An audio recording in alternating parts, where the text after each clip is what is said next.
Wow. What's up? So, we got some stuff to talk about with these Mariners. Last time we checked in, things looked like they were going fairly well, but couldn't have imagined what was going to come next. So, we are 90 games into the season now, as of yesterday. By the way, this page I have on screen is out of date. It does not include yesterday's game. They haven't updated yet, but regardless, the team has not lost since I last made a video.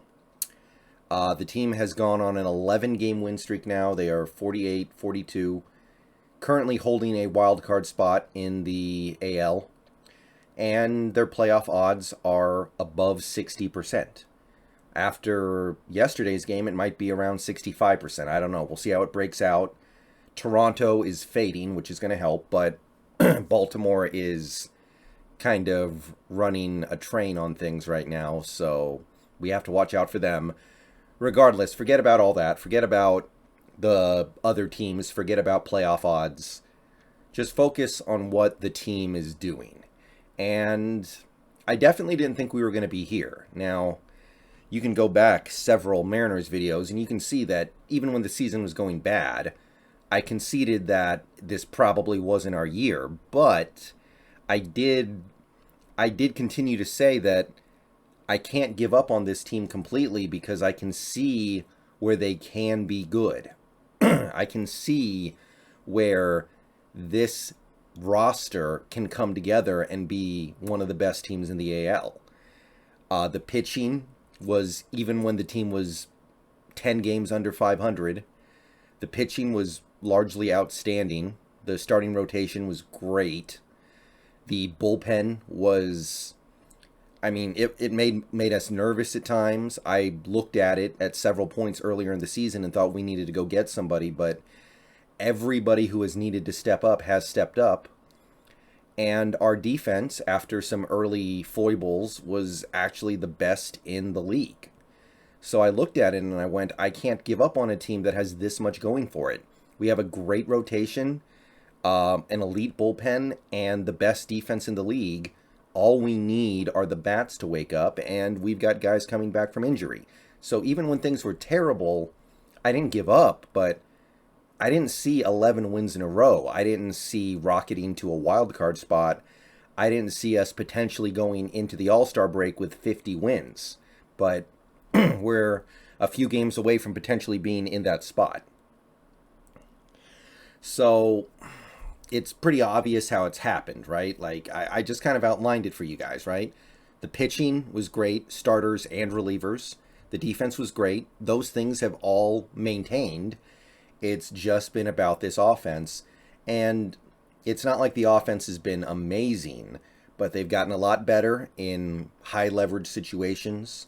They've come up with some clutch, big time at bats. And it wasn't like any huge thing changed. They just started getting hits in those big situations. They're still getting on base at a higher clip than average. They're still hitting and generally batting at a higher than above average clip, which they were doing pretty much all season. They're just stringing their hits together in a more effective way. And you look at the stats, you're not going to see a whole lot has changed over the last 10 games or even over the last 30, 40 games from when the Mariners were at their low point. Obviously, Cal continues to hit better. France coming back has been big, although he's struggled coming out of the gate. You saw it last night. He's still France. Winker's probably been a little bit better. Maybe you could say that Santana has given us depth in our lineup that we didn't have before. Haggerty. But for the most part, there isn't a whole lot you can point to and go, okay, that bailed us out. That saved us. This guy became 10 times better than he was before. No. Maybe Adam Frazier is starting to come out of his nap, you know? Maybe Adam Frazier is going to be a plus hitter for the rest of the year. We certainly need it, and he needs it for his future in Major League Baseball, because he was giving us nothing for a very long time, and then suddenly here in the last handful of games. He's starting to wake up a little bit. But it's not like that has carried the team. Frazier's not carrying us. And even whatever he's improved by, you could probably look at Crawford and say it's kind of gotten canceled out because Crawford's still trying to find his way, I think. He's had a couple good games.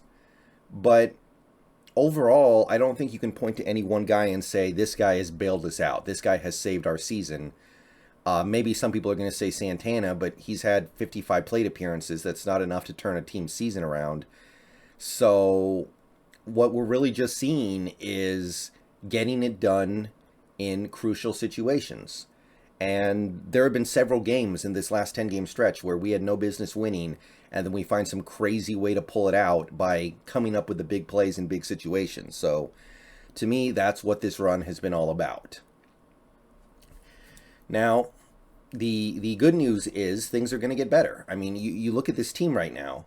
You've got Julio batting leadoff. I don't know how long that's going to last. I don't know if I like it, but it's not bad. Julio batting leadoff. And then you've got behind him France, who is France. You got Crawford, and I don't know if he's going to snap out of it, but overall he's still like a competent batter. I can say that.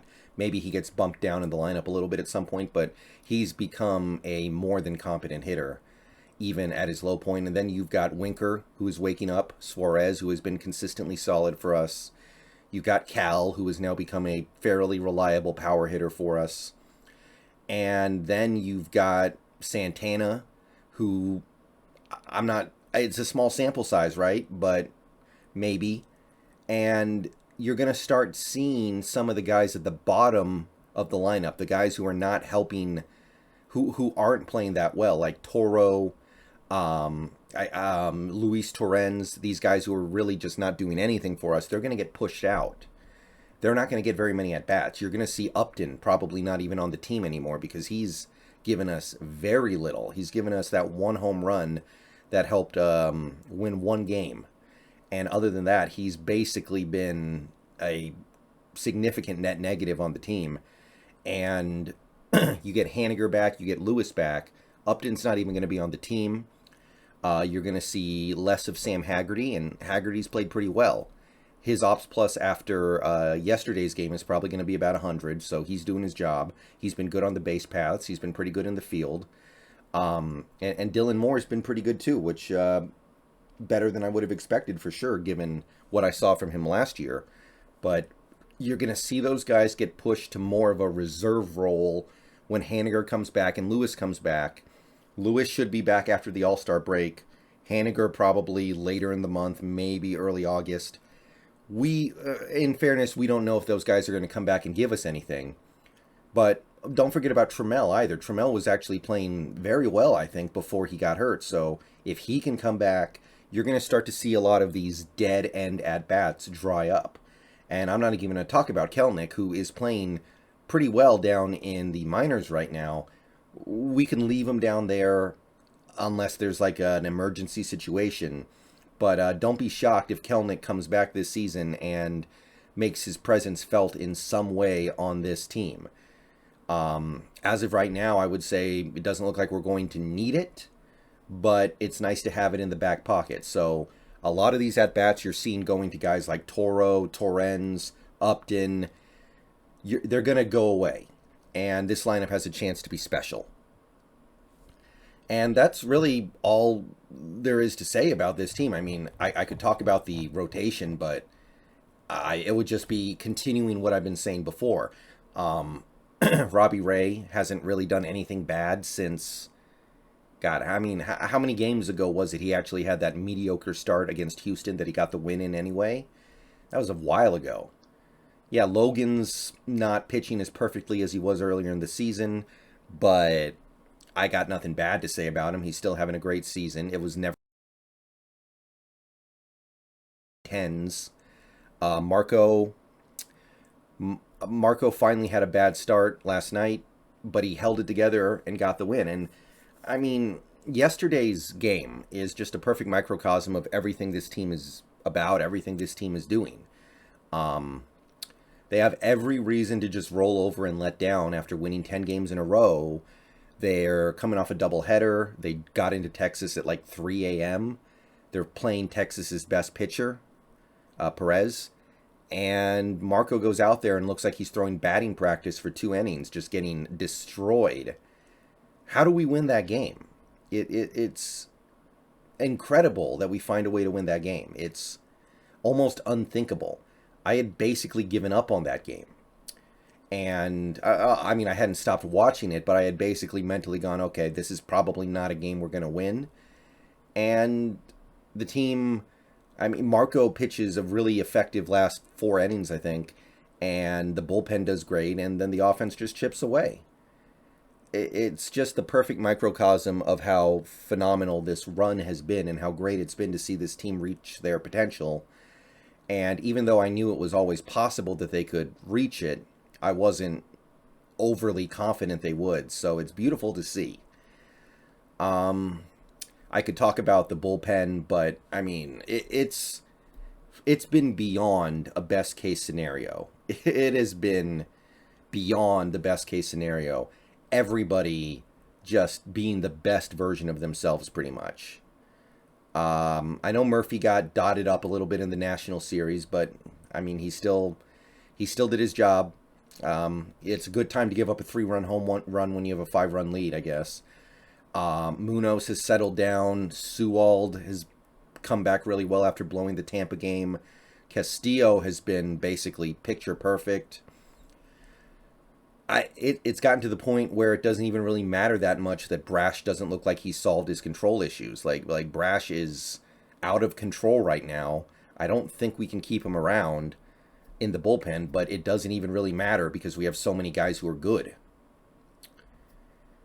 So what I'll say is that we're about to hit this All-Star break, and there's probably going to be a reality check on the other side of that All-Star break. These next few games against Texas, I think we can get a couple wins, maybe sweep, because Texas isn't putting great pitchers out there. We should be able to do some damage against the pitchers they're going to throw out there over the next 3 days.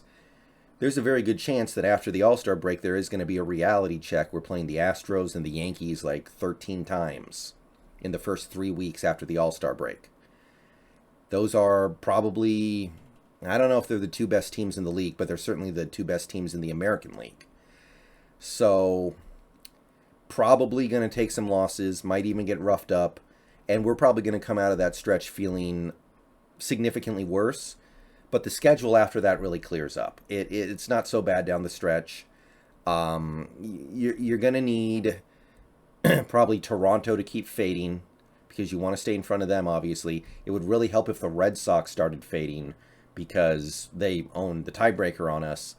But forget all of that. There should be an opportunity to win a lot of games against the back end of your schedule because you're not going to play the Astros again. I don't think you play the Yankees or Red Sox again.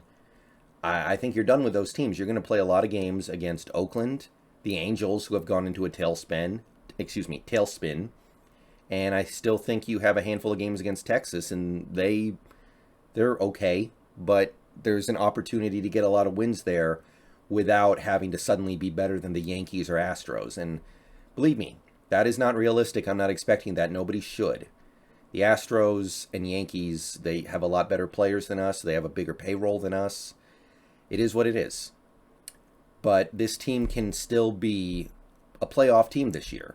Unfortunately, I don't think we can catch the Astros in the division as of right now. The Astros would have to do a lot of help, give us a lot of help. But the fact that we're having a playoff conversation at all is phenomenal. So what I can say is that we're obviously going to monitor Kirby's innings load closely, which is good. We're going to have to trade for somebody, just a half-decent starter, because I don't think it can be Brash, and I don't think it can be anybody else we have down unless it's Sheffield, which is not good. So we're going to have to trade for probably a number 5 starter, somebody about as good as Chris Flexen, just somebody who can give you like that 4.1 ERA, give you 6 innings a night, and if we get that and it works out, this team should have a great chance to go on a real run here, and they are the best versions of themselves right now, and that's really all I can say about it. I'll see you guys later. Go Mariners, and Yeah, good times right now.